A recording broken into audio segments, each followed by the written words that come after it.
Good morning friends. Bajrang academy में आपका बहुत बहुत स्वागत है।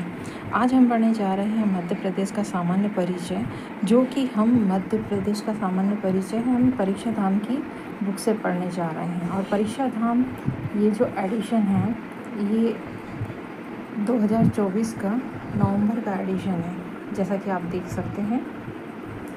तो सबसे पहले हम विषय सूची की अगर बात करें तो मध्य प्रदेश एक दृष्टि में सबसे पहले हम पढ़ेंगे मध्य प्रदेश का सामान्य परिचय।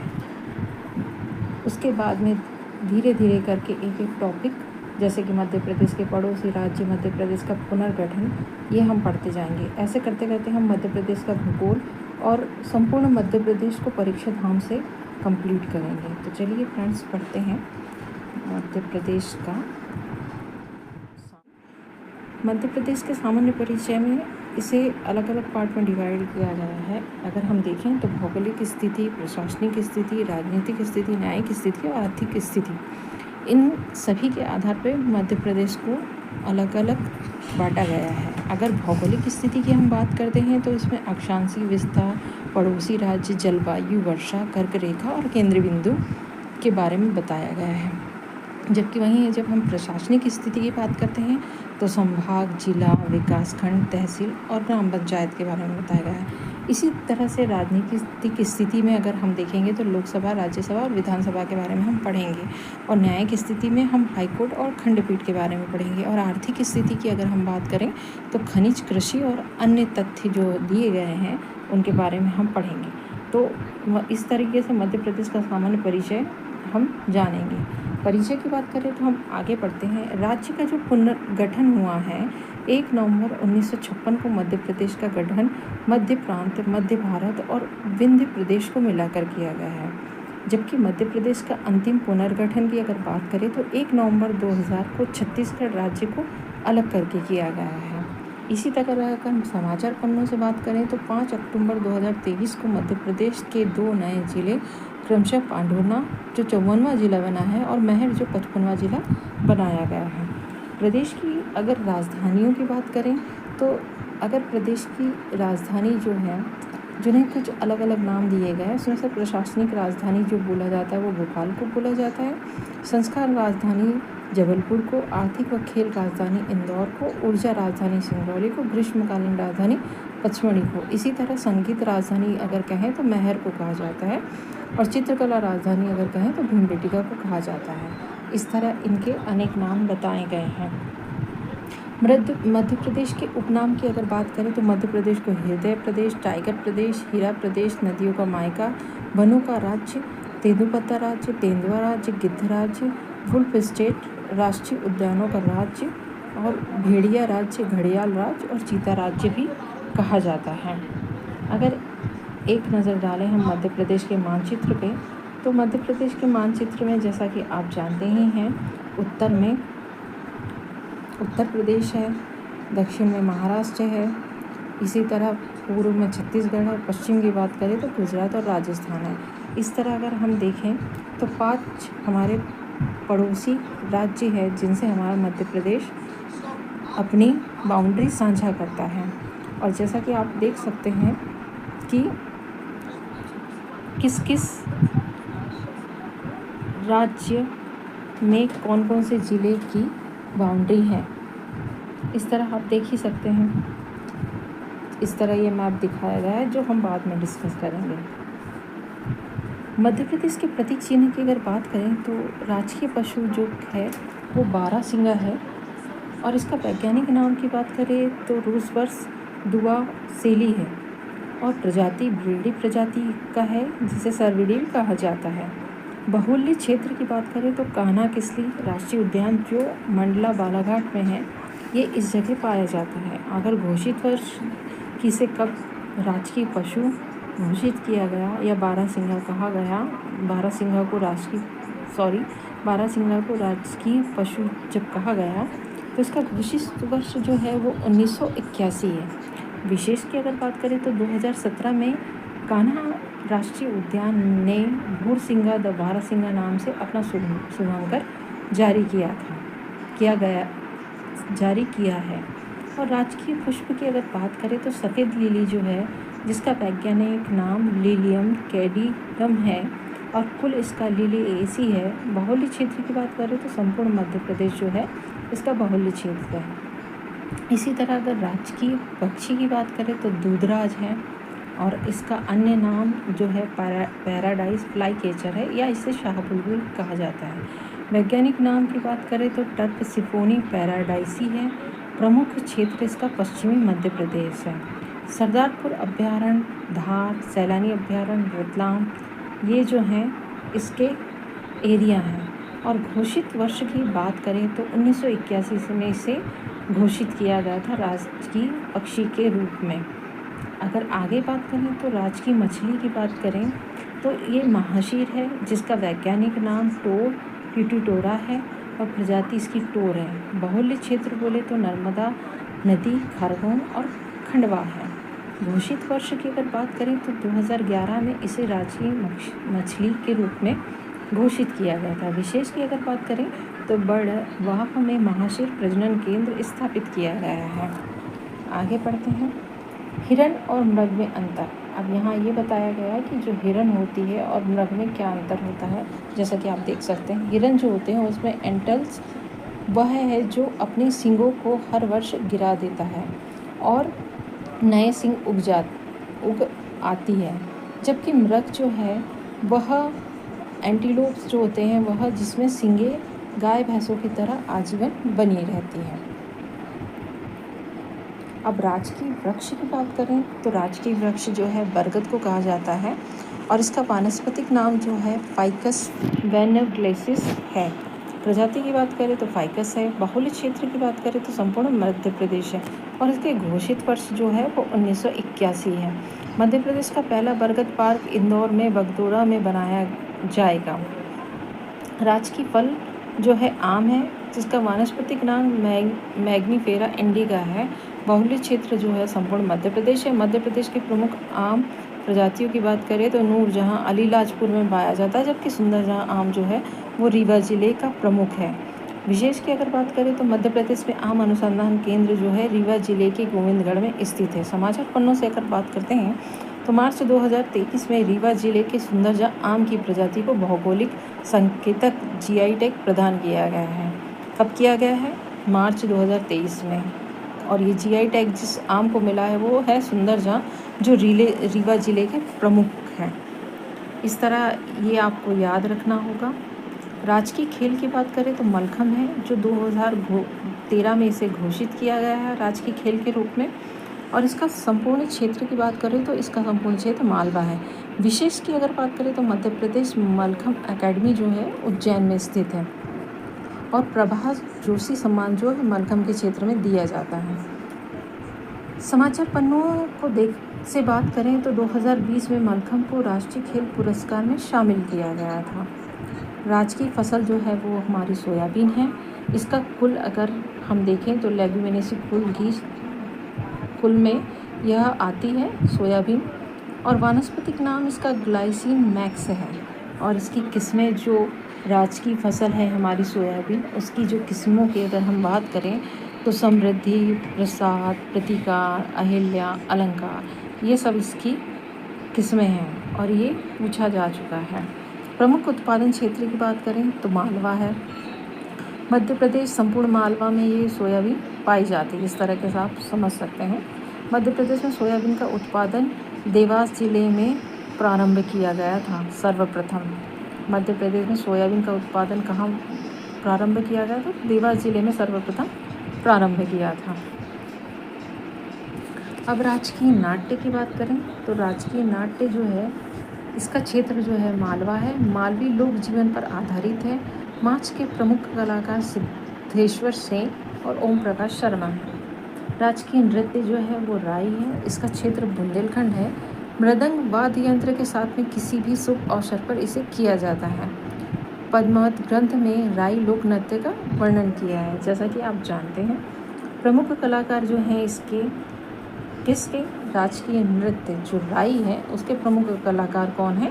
ज्ञानेश्वरी देवी हैं जो कि कटनी जिले से बिलोंग करती हैं। समाचार पन्नों की अगर बात करें तो सागर जिले के राम सहाय पांडे को कला के क्षेत्र में राई नृत्य के लिए 2022 में पद्मश्री पुरस्कार दिया जाएगा। अब ये जैसा कि आप ढोलक देख रहे हैं, नीचे आपको एक डायग्राम मृदंग का दिया गया है और दोनों में आप डिफरेंस देख सकते हैं। राई नृत्य में वाद्य यंत्र मृदंग एवं ढोलक का प्रयोग होता है। राजकीय चिन्ह में सबसे बाहर 24 स्तूप अंकित होते हैं। ये जो हमारा राजकीय चिन्ह है मध्य प्रदेश का, उसमें बाहर की ओर 24 स्तूप अंकित होते हैं। इसके बाद एक व्रत है जो तरक्की और विकास की असीम संभावना का प्रतीक है। इस व्रत के भीतर मध्य प्रदेश शासन और सत्यमेव जयते लिखा है। राज्य की प्रमुख फसलें गेहूं और धान की बालियां भी इसमें अंकित हैं। केंद्रीय व्रत में अशोक स्तंभ की सिंह की आकृति और राज्य वृक्ष बरगद को दर्शाया गया है। मध्य प्रदेश का गान जो है सबका दाता सबका साथी है, जैसा कि आपने सुना ही होगा। इसका घोषणा वर्ष जो है 2010 और 11 है। इसके रचनाकार जो है महेश श्रीवास्तव हैं और संगीतकार जो है सुनील झा हैं। और अगर गायक की बात करें तो जिन्हें शांतनु मुखर्जी भी कहा जाता है, ये इसके गायक हैं। और मध्य प्रदेश का गान तो आप सभी ने सुना होगा, सबका दाता सबका साथी मेरा मध्य प्रदेश है। अब अगर भौगोलिक स्थिति की हम बात करते हैं मध्य प्रदेश की, तो मध्य प्रदेश की अक्षांशीय विस्तार को हम देखें तो ये 21 डिग्री 6 मिनट से 26 डिग्री 30 मिनट उत्तरी अक्षांश तथा 74 डिग्री 9 मिनट से 82 डिग्री 48 मिनट पूर्वी देशांतर के मध्य स्थित है। मध्य प्रदेश की उत्तर से दक्षिण की लंबाई की अगर बात करें तो 605 किलोमीटर है, जबकि पश्चिम से पूर्व की लंबाई की अगर बात करें तो 870 किलोमीटर है। पश्चिम से पूर्व मध्य प्रदेश में 34 मिनट का समय अंतराल है। यानी कि जब हम यहाँ अगर मैप से समझते हैं और अगर हम देखें तो पूर्व से पश्चिम की ओर जाने में हमें 34 मिनट का अंतराल समय को देखना पड़ता है। और लंबाई जैसे कि आप देख ही सकते हैं, आपको पता ही है कि उत्तर और दक्षिण में कितना अंतर है लंबाई में। भारत समय, अगर मानक समय की बात करें तो भारत के मानक समय की रेखा जो है 82.5 डिग्री सिंगरौली जिले से गुजरती है। भारत की मानक समय रेखा जो है हमारे मध्य प्रदेश के सिंगरौली जिले से 82.5 डिग्री गुजरती है। और 80 अंश पूर्वी देशांतर से निकटतम शहरों की दूरी की अगर बात करें तो जैसा कि आप देख सकते हैं, ये तो इम्पोर्टेंट नहीं है पर फिर भी अगर आपको पढ़ना है तो जबलपुर की दी ये देशांतर दूरी, पन्ना, रीवा, कटनी, भोपाल और इंदौर, इन सब ये जो सारे हैं शहर हैं ये ईस्ट में स्थित हैं। अब जैसे कि आप ये मैप देख ही सकते हैं, जो मुरैना ज़िला है वो सबसे हमारा उत्तरी ज़िला है, जो कि 26 डिग्री 30 उत्तरी अक्षांश, जैसा कि आप देख सकते हैं दूरी मैप में। और इसी तरह मानक समय रेखा की बात करें तो ये सिंगरौली से होकर गुजर रही है, जैसा कि आप मैप में देख सकते हैं। सबसे पूर्वोत्तम जिले की अगर बात करें तो 82 डिग्री 48 मिनट पूर्वी देशांतर रेखा। और इधर देखें तो सबसे पश्चिमी ज़िले की बात करें तो अलीराजपुर है। और पूर्वी देशांतर रेखा जो आपको देख सकते हैं मैप में, सबसे दक्षिणतम ज़िले की बात करें तो बुरहानपुर है, 21 डिग्री 6 उत्तरी अक्षांश में ये स्थित है। पड़ोसी राज्य की बात करें तो देश के मध्य भाग में स्थित मध्य प्रदेश, उत्तर पश्चिम में राजस्थान से, उत्तर में उत्तर प्रदेश और पूर्व में छत्तीसगढ़ से, और दक्षिण में महाराष्ट्र से एवं पश्चिम में गुजरात से घिरा है। जैसे कि अपन इसके पहले मैप में देख चुके हैं कि हमारा मध्य प्रदेश 5 राज्यों की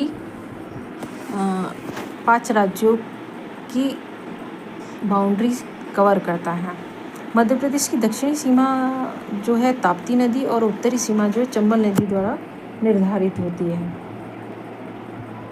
जलवायु की अगर बात करें तो मध्य प्रदेश में उष्णकटिबंधीय मानसूनी जलवायु पाई जाती है। मालवा के पठार में आदर्श जलवायु पाई जाती है। उत्तर के मैदान में विषम जलवायु पाई जाती है। जैसा कि आप जानते हैं, वर्षा की अगर बात करें तो मध्य प्रदेश में औसतन वर्षा जो है 112 सेंटीमीटर होती है। मध्य प्रदेश में सर्वाधिक वर्षा पचमढ़ी व न्यूनतम वर्षा गोहद जिला भिंड में होती है। कर्क रेखा को अगर देखें हम तो कर्क रेखा मध्य प्रदेश के मालवा के मध्य से गुजरती है। माही नदी कर्क रेखा को 2 बार काटती है।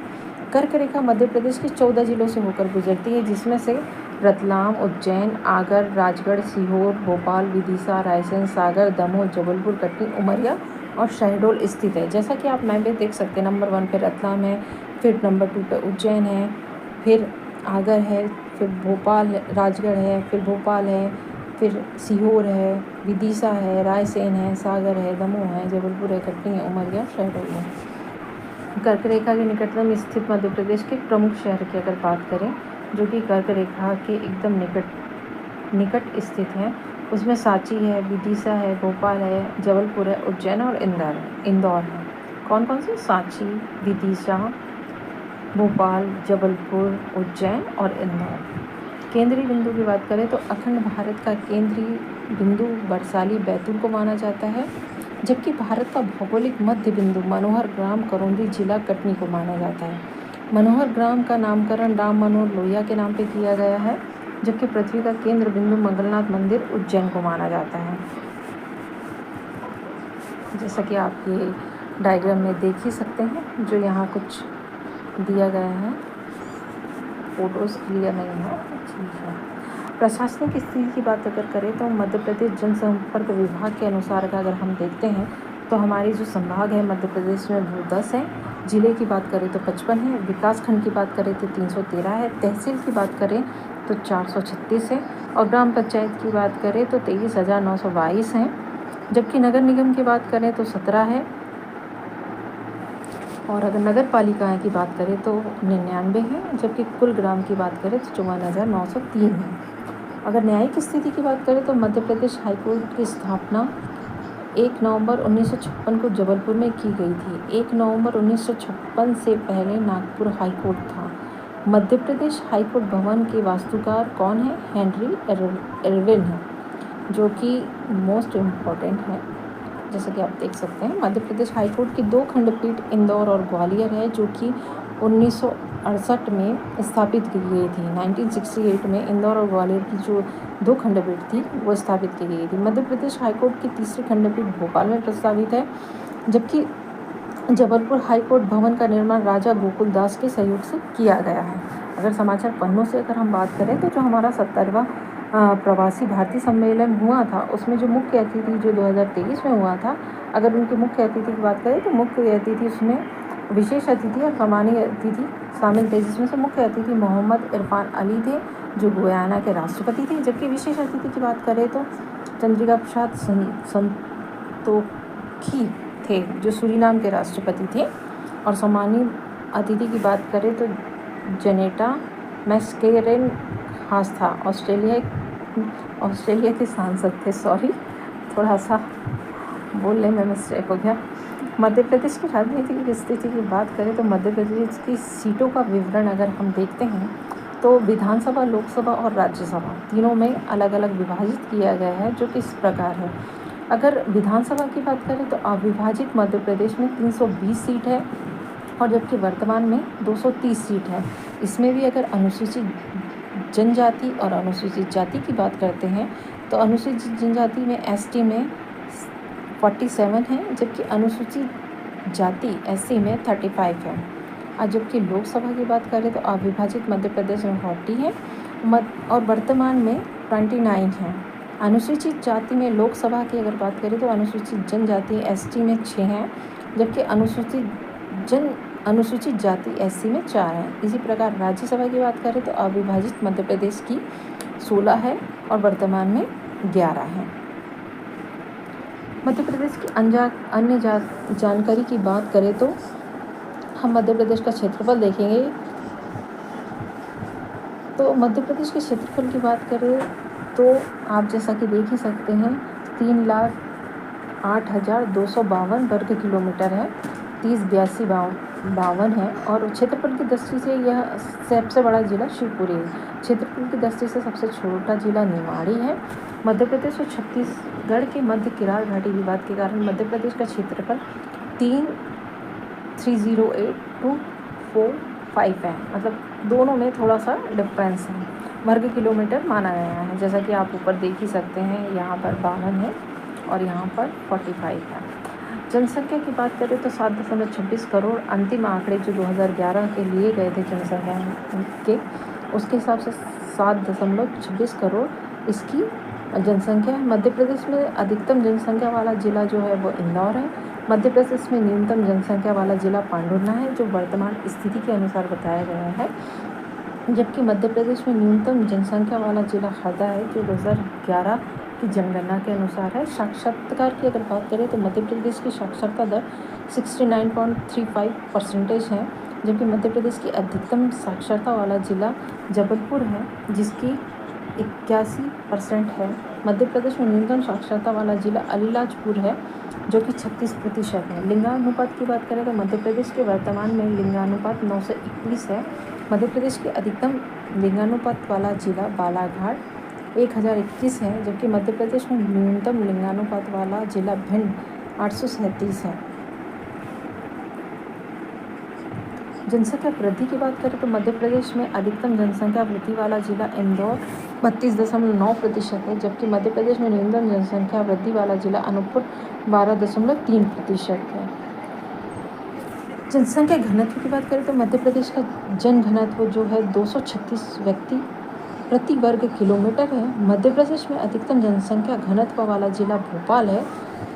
मध्य प्रदेश में न्यूनतम जनसंख्या घनत्व वाला जिला डिंडोरी है। मध्य प्रदेश की आर्थिक स्थिति की बात करें तो मध्य प्रदेश में अर्थव्यवस्था कृषि प्रधान है, मतलब हमारा मध्य प्रदेश जो है कृषि पर निर्भर करता है। मध्य प्रदेश की अर्थव्यवस्था कृषि प्रधान है, जैसा कि आप जानते हैं। दलहन उत्पादन में भारत में प्रथम स्थान जो है वो मध्य प्रदेश का है। मध्य प्रदेश का हीरा, मैग्नीज, तांबा उत्पादन में प्रथम स्थान है।